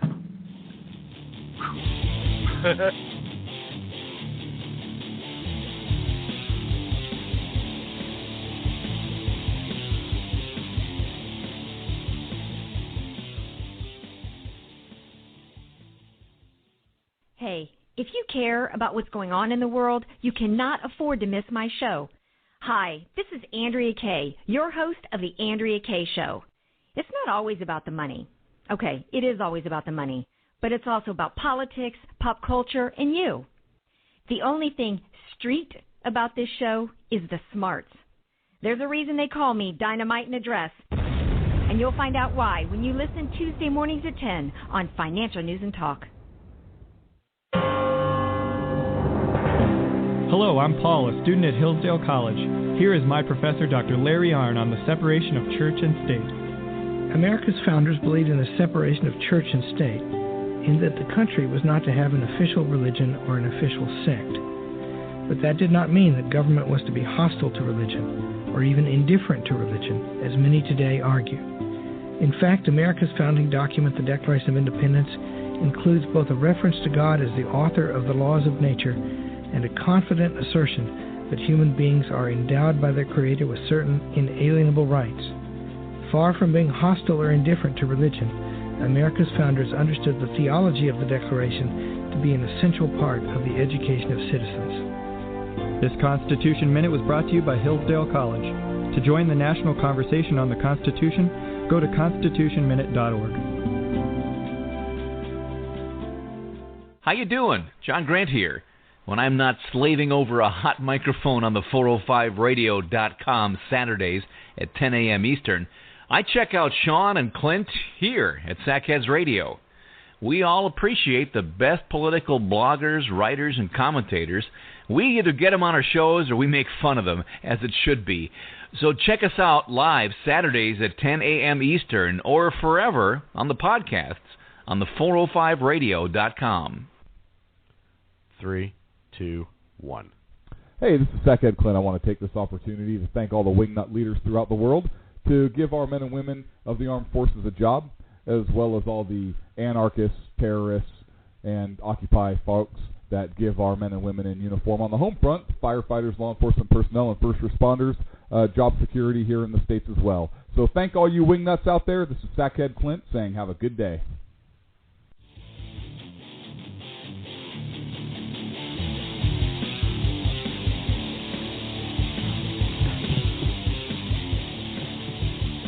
Now back to Clint and Sean on Sackheads Radio, radiating elegancy and quality. And we do have a bunch of clips to get to, and I know we have at least one caller on hold. Probably one of the most important. I know we have a couple callers on hold. Oh, is Mary calling in? Mary's calling in.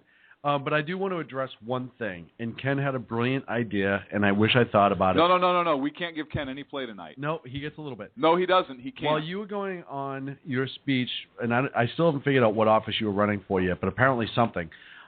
You should have had the song Shake Your Groove Thing playing in the background. And I think that's brilliant. I think when you do run in 2015 for president, 2015, that's right, folks. He's starting early. I think that should be your song. You know, every president has like that song that they play. We should run I think Shave Your Groove Thing would be perfect. Shave Your Groove Thing? Shave Your Groove Thing. Why? It's my back. That's it's funny. I love a shaved groove thing. That's what's weird. So, you're dirty tonight.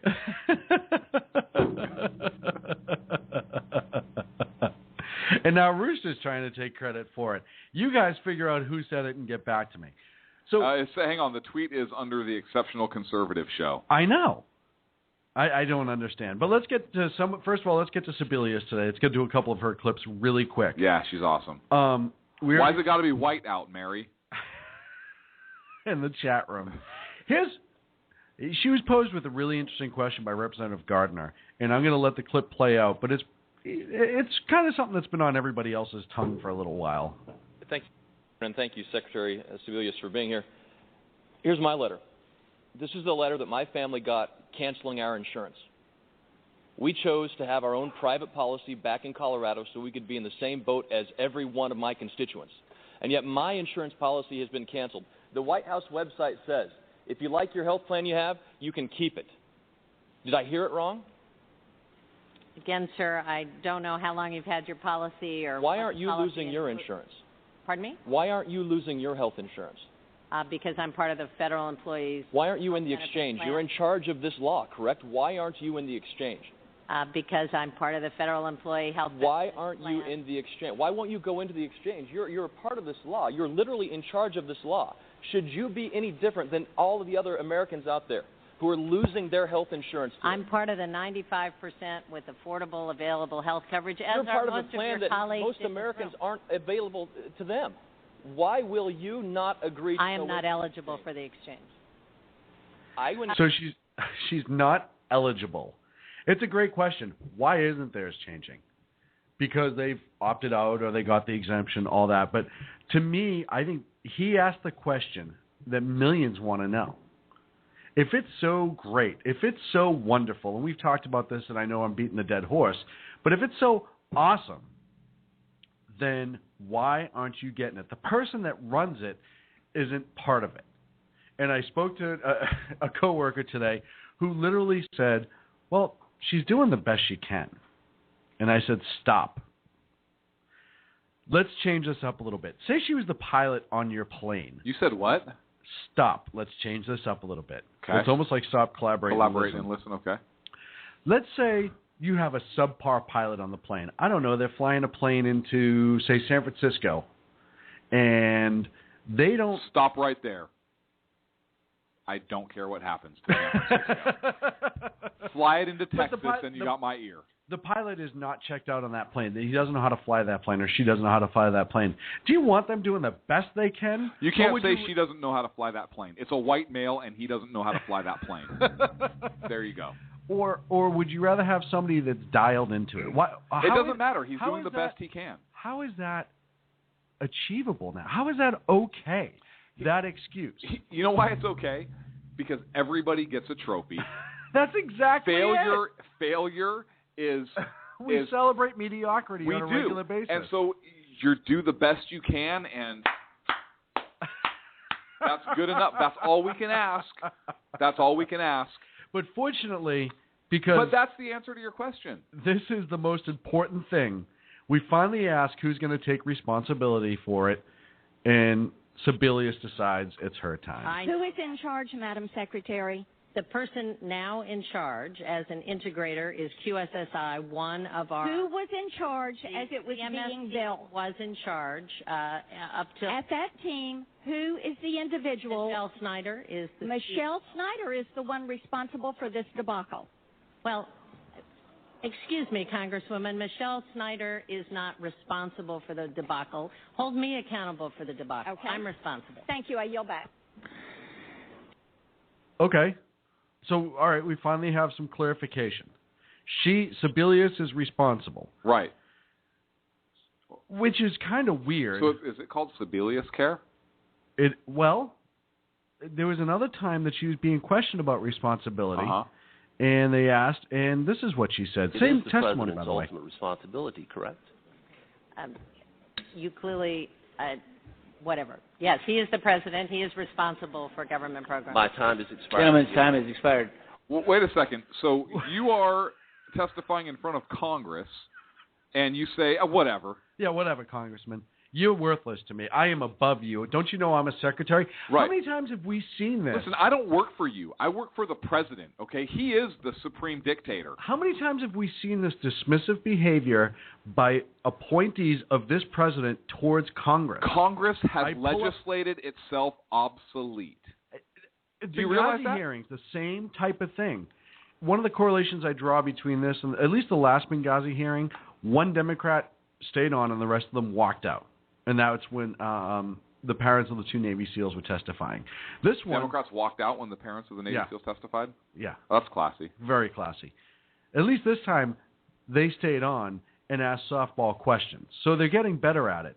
But how dare an appointed, not even elected official, an appointed official goes in front of Congress and drops the word whatever, like you're bothering her. It's your job to answer these questions. You were put in charge. You were the one who was supposed to make this all work, and you didn't. You have to expect to get on the hot seat. You've seen what happened in every other phony scandal that this White House complains about. But that's the problem with an administrative state, where Congress has legislated itself obsolete, as I've said before, because they've delegated so much power to administrative officers and so forth and members of the executive. Look, we have executive branches of government that write rules and regulations that have the force of law. And these are unelected officials that are doing this. EPA, for example. Czars. Okay? That's what we're in. So when you have a Congress that has given away all their this power. much power, and you have an executive and a federal government, but an executive that is this powerful and has seized this much power and says, no, you will do this, or no, I will not sign this, or whatnot, that's what you get. Yeah. It's mind-boggling. It's not to me. surprising. So when a Democrat stands up and she's going to ask Sibilia some questions, and fortunately she's going to set her straight. This is Jan Skakowski. I can't even say that without laughing. This is Jan Skakowski and what the Republicans need to do with the Obamacare law. Thank you, Madam Secretary, for bringing to millions of Americans access to affordable, comprehensive health care coverage that's going to be there when they need it. I want to thank you especially as a woman. Being a woman can no longer be considered being a pre-existing condition. Women can no longer be charged more than a man for the same coverage. Women have Stop it. It is a pre-existing condition. You're born You that were way. born that way. Just like being a male is a pre-existing condition.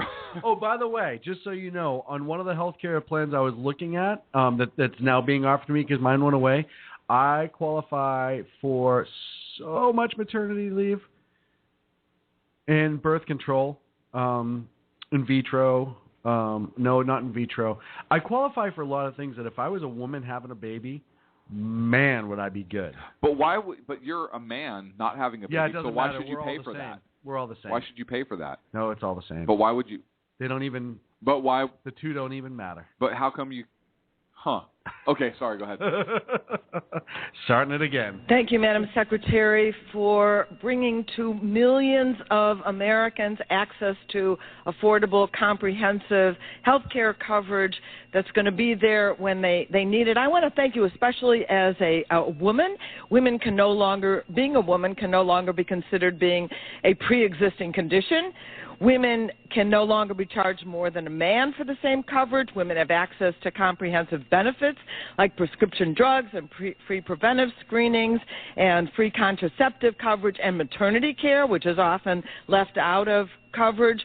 And the days of complicated pregnancy or diabetes or domestic violence being a pre-existing condition, those days are over. You know, I want to say to my colleagues, after a 3.5-year campaign to repeal, to discredit, to even shut down the government over Obamacare, I want to say, get over it. We all agree that there are problems, but these are problems that I see being fixed. And so I want to ask and I want to say that what we did under Medicare Part D can be an example of how we can work together. And in fact, Chairman Upton and I both sent a letter asking for more money for community-based groups to help implement the program and make it work. We can work together. So if you could just briefly say, how are the navigators, how important are they in making this system work for the American people?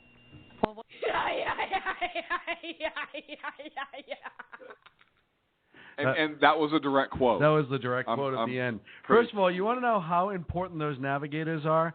Nobody's going to be able to steal your information faster, better, more dialed. I mean, they will absolutely be able to loot you blind now. That's how efficient those navigators are, because they don't pass any sort of background check for the most part. No, it's going to be fine. They work for the federal government. I'm sure it'll be fine. Frustrating. So you have this train wreck. I thought you were going to say troll. You have this troll who's bridge called and wants her back, but you also have this train wreck of rollout on healthcare, and you have all these people looking for legitimate answers, and then you have this wingnut lunatic broad who is going to. I want everyone else to get over it. I asked for more money from Medicare Part D. You need to get over it. No, we don't need to get over it. Hang on. Listen, woman. Here's the thing. Okay? Nobody has to get over anything. Why is Jessica punching you right now? It's not a big deal. Ow. Oh, this is because it's their job not to get over it. It's their job to know that this is going to You know what that was? Screw. Oh. And what so they difference does it make? It's that same mentality that... Whatever. Yeah. It's that exact same dismissive, you are half as smart as I am, and you need to shut up and do what you're told. And it's absolutely ridiculous. Ridiculous. And now we're going to make it... And this chick has no idea what she's even saying, really. I mean, this wench goes on this narrative. She's supposed to be asking questions, and you got some broad up there giving some just this statement, this dissertation. What a dingbat. What a dingbat. This wench doesn't even know what she's talking about. Well, this is probably a good time to segue into this call. Red, white, and blue. That's a joke, son. A flag waver.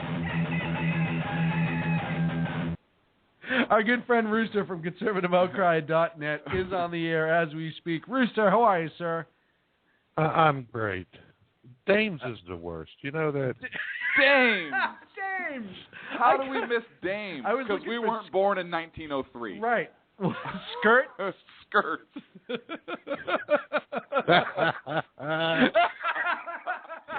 We knew you'd love this part of the show, Rooster. Yeah, I got to tell you guys, this kid. is a great show. Tonight is a great show. You've had me engaged all night long. Thank you for giving me Jessica. I enjoyed our call. She's some broad who answers the phone here. Clint, I love your plan. You like it? I do. I have a plan too. Actually, I have two plans. Where's the mute button? Okay. No mute button. The first one is I think we ought to rename the Tea Party the Sons of Liberty. I like it. I love and bring them back because if this were back in James will hate that. Though. Wait, how's about the Sons of Liberty and some broads too? Like, can we name it that? No, because I think suffrage is the cause of all these problems. The suffrage movement. Okay, so Sons of Liberty, I like it. What else? I do like Sons of Liberty. I really actually. do. I think that's a great name, Rooster. And I will, if this were the middle to late 1700s, I have a feeling I'd be writing more than just a blog right now. I would be one of the founding fathers. Well, you're old enough. Would. All right, and with that, I am going to drop the fuck bomb on you right now. And I kid because I love. I know you love. And by the way, congratulations on the Red Sox win, Sean. I appreciate that. Word of caution. That erection you're sporting now, if it lasts more than 4 hours, you need to seek medical. He can't because he got dropped. Yeah, exactly. I'm not allowed to go to the doctor anymore. But here's the problem, Mary. I'm going to quote Mary again because Mary said earlier that there's not enough of us. She said there's not enough of us, and that goes to my second plan: breeding. We need to breed conservatives, and I've been freezing my sperm. I offered some to Jessica earlier. How very German of you. Yes, how very German. No. I'm not looking to get rid of the liberal movement. I'm just looking to build on the conservative movement. But I don't want normal conservatives. I want roosters. I want little roosters all over the place. You'd call those chicks. Or cocks. You want cock everywhere. What? No, let's not even go down this road. Whoa. No. I already offered Jessica the chance to carry my seed with Saga's permission. For her country. Well, no, you know what, though? All joking aside, Rooster, and I know you're not joking, but that's okay. I am joking. My apologies to the fair maiden Jessica. I know you're kidding. But one of the things that you do have to do is people need to start educating their children at home about this country, and I know many great people that do that on their own, because what gets taught in school now is crap. Is complete crap. And then they come home and they have these ridiculous ideologies about how the country is, and they talk about just how the Republicans are these awful people, and this didn't happen. You look at even 9/11. How long ago that happened? And they're already changing history for these upcoming kids, and they're pulling out the fact that they were Islamic extremists that attacked us. They just put them in as terrorists, or I'm sure in the next 20 years it'll be disgruntled extremists or disgruntled something. And not a word about World War II. Exactly. Not a single word about World War II. Yep. Yeah, exactly. Pearl Harbor. You look at what happened to the Jews in World War II. That's not taught anymore. How millions? Okinawa, Tarawa. Okinawa, Midway, Iwo Jima. You talk More about people died on Okinawa than D-Day, and nobody knows that. Yeah. Guadalcanal. And the list does go on and on. We don't teach enough about the heroes of this country. We don't teach enough about what they were fighting for, why they were fighting. We don't teach enough about the great people in this country that have made a difference. You ask somebody who Frederick Douglass is, and they have no idea. No idea. You know what? We don't teach how America saved China's ass through volunteers and the Flying Tigers, or how we saved the French's ass in World War II. I mean, America. We did kind of owe them one from the Revolution, but they never said thank you. We said thank you a lot. We did say well, thank you. No, they didn't say thank you because when they landed, it wasn't it the Vichy French that killed 30,000 men before they finally said, okay, we give up? I believe you're right. I don't have that fact in front of me right away, but I think you're right. Yeah, I am right. I'm sorry to even think about pushing. I don't give a shit about the French. Fuck them. And you know what? I hope NSA's tapping into their leaders' phone calls right now. Did you know that their flag actually has red and blue on it as well? I didn't know that. Did you know that? All white. I did. To be honest. I didn't know that. I thought their flag was all white. You know what's funny is I saw a great quote the other day that the solar radiation, the American flags that we put on the moon, the solar radiation has wiped them white. And somebody said, oh, great, now the next time someone goes to the moon, they're going to assume the French were here first. That's great. Hey, guys, real quick. Yeah. I haven't written in a while, and I've been kind of bummed out. There's so much to write about, and I haven't had the passion for writing. I invite everybody listening to the program to read HR 2775. Okay. And that was the continuing resolution to open up the government again and raise the debt ceiling. Right, so you would think that there's only two sections in there. First, open the government. Second, raise the debt ceiling. Isn't there like 15 or something ridiculous? More than that. And I'll give you a hint. Every time you see extends authority or provides or the word clarifies, it means money, money, money. And, extends authorization for the construction of the Olmsted locks and dams. That in Kentucky. Yeah, that was Kentucky McConnell off. Earmark. Here's the one that really got me. $174,000 as a gratuity to Laufenberg's widow. What? Provides a gratuity of $174,000 to the widow of Senator Laufenberg. Tax-free, and she's a multimillionaire. Now, what the fuck is that? That's insanity. I did not hear insanity. That. Section 146 of HR 2775. Read it and just cry. What section did you say it was? HR 146. HR. Yeah, but what section? 146. Section 146. Wow, so this bill has 146 sections at least? No, it goes up to 158. But well, why wouldn't there it is. I do see it. Wow, that is just obnoxiously insane. And that's what bums me out. People don't read Section 145. Right? Notwithstanding any other provision of this joint resolution, there is appropriated for payment to Bonnie Engelbert Lutenberg, widow of Frank, late senator from New Jersey, $174,000. Now, she's worth $56 million. Well, let's give her another $174,000 tax-free. Why not, right? Yeah. Hey, listen, they don't care what they spend money on. We've already proven that. No, time they don't. Again. And you know, I'm hoping for a cure for herpes in 2014 because we need to remove these cankerous, pus-filled sores that have passed this sort of thing. The Congress. Yeah, I agree. On both sides of the aisle. How can a Republican stand up and say that they are fighting to keep government spending down and let that go? No, there's no excuse for that. That's the problem. There's no excuse for that. Absolutely not. And they'll tell. And you know what? It's one of those things too where it happens. They have the emotional argument of,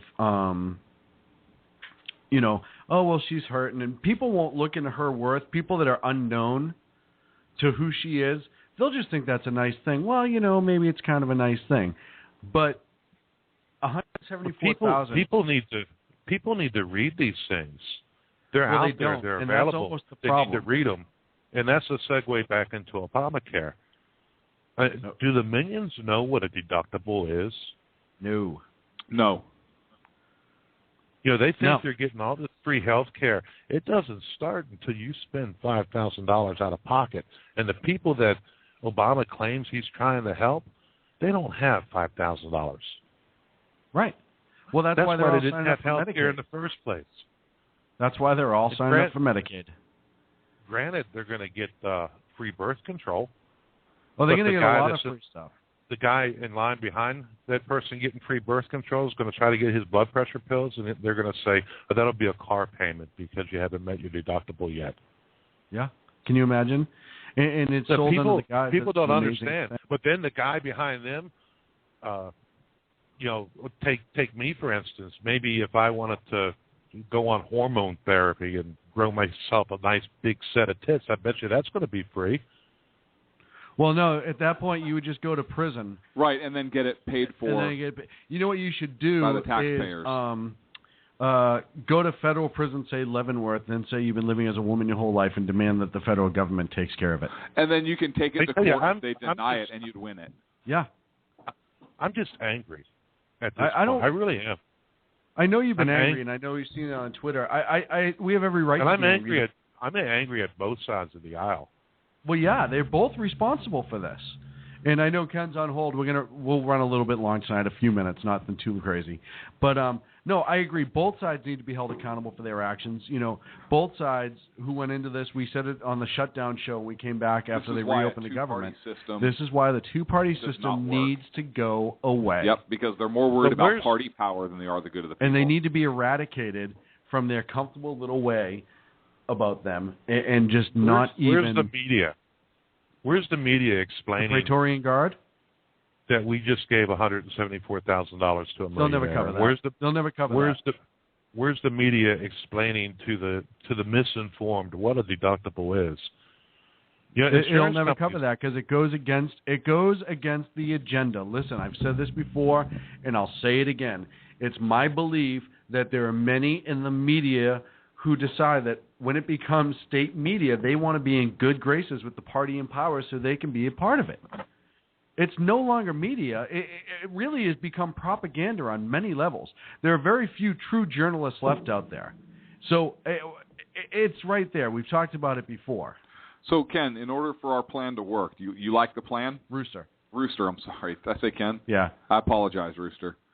My brain isn't functioning at this point of the show. Yeah, honestly, I think the key is to just shut Washington down. Come up with a third party.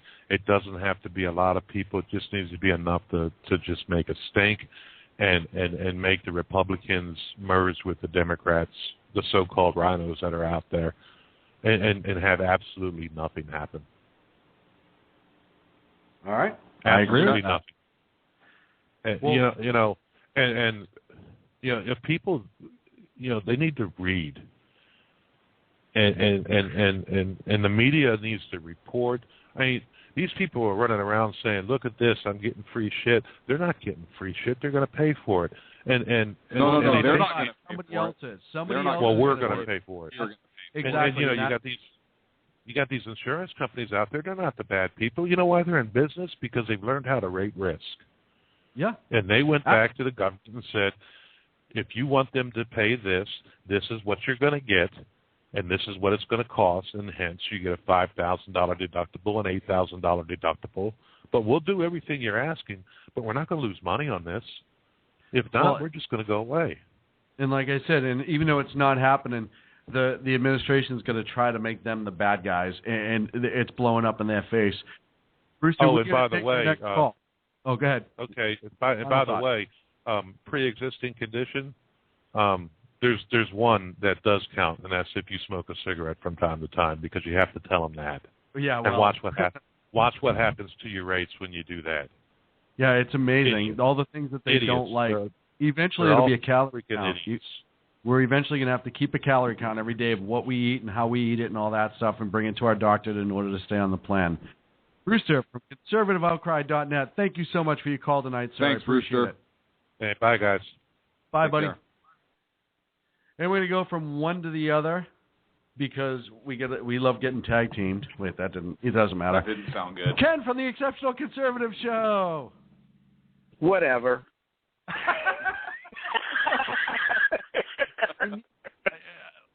We only have a few minutes, Ken. How are you, sir? I'm doing extremely well. Great show. I really enjoyed it. You captivated the audience. You kept us awake and during these most grueling and perpetuous times. So thank you. Good job, man. Keep it up. Thank you. What do you think of Agenda 17? Well, I thought that the Agenda 16 movie was good. I didn't like Alex Trebek being the star.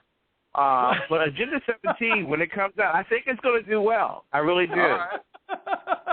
Excellent. You know, that gets funnier the more I think about it. Yes. That took a second at first to hit, and then as we started to go, you started to go on. It got really funny at the end. No, I think Agenda 17 will work. I really do. Well, I think it's a great, like I said, I can't take any credit for it. I have to give all the credit to my partner on that one. He's the one that came up with it, and that's the type of guy that he is. He's always thinking about ways to save our republic and keep it the way it is. I haven't heard it anywhere else. That doesn't mean I'm the first one to think of it. So if somebody else thought of it out there, I haven't read it. But you know, you should be the first person that trademarks it. I mean, hey, the liberals give you Agenda 21. We give you Agenda 17. I love it. That's right.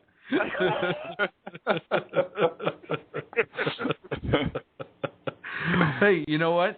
That's theirs. This is ours. I mean, what's wrong with that? We let people choose which one they want. Exactly. You know what? I really think, and I'll leave you out there. I say this. I really think it's time for us to turn the corner as conservatives and libertarians, and really, I think Sebelius' approach is the right one to have. Whatever. Benghazi, whatever. Fast and Furious, whatever. That stuff doesn't matter. You know what matters? Taking back the House, taking back the Senate, and taking back the White House with true conservatives. See, that's what matters. There you go. And then a lot of the other stuff can be fixed. See, I think that matters, but I think what matters more is taking back the country through conservative principles by calling a constitutional convention and actually hit the music. Doing it the right way. Ready? Hit it, Sacco. Patriot music. Well, we know I know we should. Shaky Groove thing should come in. I'm going to leave you before our show, and we're going to wrap it up. Ken, thank you so much. Thank you very much, Ken. You all. Where can folks find you? Probably in prison. Show. Probably in prison. No, first of all, it'll be a gulag, and you know what? I want to make sure we're all housed in the same unit, so at least we can enjoy each other's company. Right. That'd be cool. That'd be cool. You know know what? In some ways, it might not be too bad. Only because we'd be telling penis jokes for the first, 21 weeks. Oh, what size is your fry? Anyway. Monday through Thursday, the Exceptional Conservative Show is on with our good friend Ken. Make sure you check him out. I'll send you a picture. Thank you, Mr. Wiener. I think he prefers Carlos, but that's not important right now. We're going to leave you this week with one of my favorite minutes and 7 seconds of Obama and his protective order claiming everything that he did know or didn't know and how he found out. We will see you next Wednesday night here on the Sackheads Radio Show, 8 o'clock Pacific, 11 o'clock Eastern. Check us out, sackheadsradio.com, and on Twitter at Sackheads. I have a question. What is Sebelius, who is in fact a witch, I believe, what is she going to dress up as for Halloween? Ooh. How about a taxpayer? Ooh. That'd be fun. How's about an Obamacare subscriber? Special thanks to our good friend Sacco on the board, Jessica on the phone. Thank you for putting up with Rooster. My good friend, I will see you in 2 weeks, but I will talk to you next week. We will talk to you next week, and congratulations on your Red Sox. Hey, thanks a lot. Go Sox, Boston strong. I heard on the news about this story that Fast and Furious, where allegedly guns were being run into Mexico. Do you know when he first knew that there was a problem?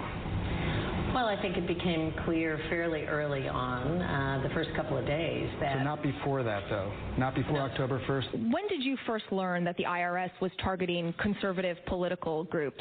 I first learned about it from the same news reports that I think most people learned about. When did the president find out about the Department of Justice's subpoenas for the Associated Press? Yesterday. And I mean, let me just be clear. We don't have any independent knowledge of that.